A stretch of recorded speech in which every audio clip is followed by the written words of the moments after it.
Doñana es literalmente terreno pantanoso, una madeja de intereses económicos, cambio climático y negacionismo, quejas de un campo históricamente abandonado y de las manos que lo trabajan, de administraciones cortoplacistas y políticos a la caza del voto más fácil, de fiestas populares que se masifican y de turismo masivo que promete una piscina por turista, y sobre todo de expertos medioambientales que ya no saben en qué idioma hablarnos para que entendamos que Doñana está en peligro de muerte. Y hoy vamos a recorrer todas esas láminas que constituyen el entramado de Doñana. Por eso, en los documentales de carne cruda. Hablamos de por qué se está secando el mayor humedal de Europa, aunque haya muchos, como en la película No mires arriba, que no quieren que miremos al desastre que viene, que no quieren que miremos a Doñana. Cuando tú mueras, hermano, cuando tú mueras, verá que pronto se sube, diciendo blanca paloma de San Marisma sube.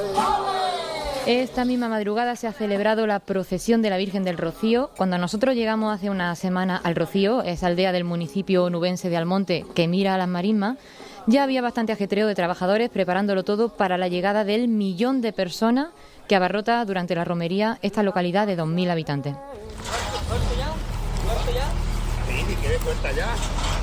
Y a solo unos metros de ese bar donde desayunábamos a paso de sevillana se podía ver prácticamente todo el agua que queda a Doñana a mitad de mayo. Ahí hay muchas garcillas bueyeras, alguna garcilla cangrejera, ¿vale? Que vienen de África, también estará criando. Hay martinetes también, otra garza, rechoncha. Estamos con Carlos Dávila en la impresionante terraza de su ONG, la Sociedad Española de Ornitología, más conocida por sus siglas SEO BirdLife, dedicada al cuidado de la ave, que tiene allí un centro al que da nombre uno de los fundadores, el ornitólogo Francisco Bernis, impulsor de la protección de Doñana. ¿Y qué mirabais? Pues esa terraza se eleva sobre la laguna del Charco de la Boca, de la que nace el arroyo al que llaman la Madre de las Marismas o Caño Madre. Y lo que teníamos delante era precioso, era una extensa plancha de agua rodeada de vegetación verde primavera, con muchos tipos de aves chapoteando, sobrevolando la laguna o armando ruido en las pajareras. Hasta ese momento creíamos a nuestros ojos. Estamos ante un auténtico espejismo. Aquí puedes ver una colonia de cría de ardeidas y de moritos. Hay acuáticas, es una zona bastante amplia y visualmente es muy hermosa y tiene mucha biodiversidad asociada. Sin embargo, no es la realidad de Doñana. Esto puede ser aproximadamente el 5% de lo que hay en Doñana. El resto está completamente seco. Esa es nuestra realidad. Ahora mismo no es que Doñana esté pasando un mal momento, es que está al borde de la extinción. Qué bofetón, de realidad. Y de aquí en adelante los bofetones vienen uno detrás de otro. El agua de Doñana tiene dos problemas. Uno es la cantidad y la otra es la calidad. Porque se están produciendo vertidos de agroquímicos procedentes sobre todo de la agricultura de regadío, básicamente la de frutos rojos. Este agua es de mala calidad. Y eso se ve en las comunidades vegetales, por ejemplo, que la pueblan, que son muy resistentes, como los lirios, que son muy bonitos, son una flor preciosa, pero no es la comunidad vegetal que tendría que predominar aquí. Secundariamente también el aporte de áridos, la colmatación de esta marisma procede de otro arroyo, el arroyo de del partido principalmente, y ese aporte de arenas viene también provocado por esa agricultura que ha llegado hasta el mismo cauce de ese arroyo. Eso ha provocado que el suelo se suelte y que se ha arrastrado en grandes avenidas. Esa arena está ahora en la marisma. Eso hace que, por ejemplo, tengamos ahora... Los tarajes son un arbusto mediterráneo que normalmente crece hasta la orilla de la laguna. Muy bellos de ver, pero sin embargo no es lo que tendría que haber en esta marisma. Esto tendría que ser una lámina de agua continua, llena, por ejemplo, de eneas, llena de castañuela o llena de bayunco. Y eso era hace... Sabemos que Doñana es muy cambiante. Sus marismas se secan cada año, aunque en los últimos 25...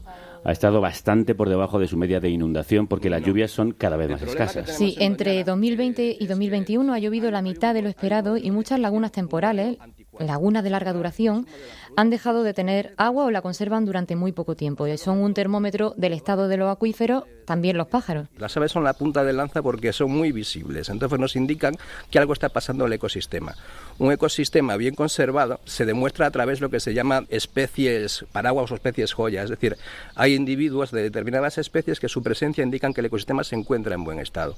El hecho de que se vayan reduciendo indica que algo va muy mal. No son solamente las aves, es que el agua ya no está, la que está es de mala calidad, es que ya no hay capacidad para alimentarse, y no es un problema local, es un problema que afecta a todas las aves de Europa, y el problema de la avestrucción de Doñana es un problema mundial, y evidentemente es la Unión Europea la que tendría que reclamarle a España que cumpliese con sus compromisos internacionales. En el tiempo que lleva aquí trabajando, que no sé cuánto es... 20 años, no me lo preguntes más, que me va a dar algo. Y yo le dije, Carlos, que 20 años no son nada. En estos 20 años que tú has estado aquí, pero yo en ese corto espacio de tiempo para ver la evolución de procesos naturales, que son 20 años, sí que he podido constatar cómo Doñana ha ido poco a poco convirtiéndose en un espacio no ya amenazado, sino en una mala fotografía de lo que era.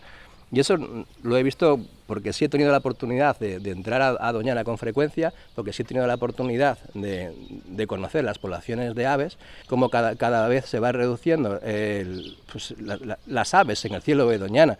Y eso es una realidad. Pero esos 20 años sí han sido mucho para el Parque Nacional. Me contaba, por ejemplo, que antes, en una primavera como esta, tendrían un trabajo ingente en los programas de anillamiento de aves. No estaríamos pudiendo tener ni un día de descanso de la cantidad de aves que requerirían el trabajo de apoyo, en este caso de nuestros voluntarios, porque estaría la marisma llena. Sin embargo, es que ya no es así, es que ya apenas hay nada, y ese apenas hay nada es muy triste. También ha visto cómo antes era muy habitual la llegada de ánsares en octubre. En esa época ya encontraban la marisma llena. También he podido observar cómo antes era muy habitual la llegada de los ánsares a partir del mes de octubre, y se encontraban ya una marisma llena de agua, y ahora apenas se encuentran agua, pues eso, en algún arrozal, porque aquí el agua llega pues 5 meses más tarde. Y eso es algo que sí, que hemos podido constatar año tras año. Y lamentablemente el futuro no pinta mejor. Y ya podré convertirme dentro de poco en uno de esos abuelos diciendo, antes sí que esto era bonito. Sí. Aún es muy bonito, allí sí quedaba agua. Agua que va a desaparecer porque las temperaturas además van a empezar a subir ahora muchísimo, con lo cual la evaporación de toda esta zona se va a multiplicar, no va a volver a llover, y vamos a ver cómo va disminuyendo día tras día. Entonces, dentro de aproximadamente un mes, ya esto no va a haber absolutamente nada, va a desaparecer y va a ser la última zona de Doñana que se va a quedar completamente seca. Y ya probablemente, si sigue esta tendencia, no volveremos a ver algo así pues hasta la primavera que viene. Normalmente las lluvias tendrían que aparecer en septiembre, octubre, como muy tarde noviembre, y ya no aparecen. Eso sumado a que continúan las extracciones debido a ese crecimiento desordenado y desmedido del regadío en Doñana, hace que cada vez tengamos menos posibilidades de volver a recuperar aquel paraíso que significó tanto para tantos locos que antaño consiguieron proteger Doñana como... Escucha el podcast completo en carnecruda.es.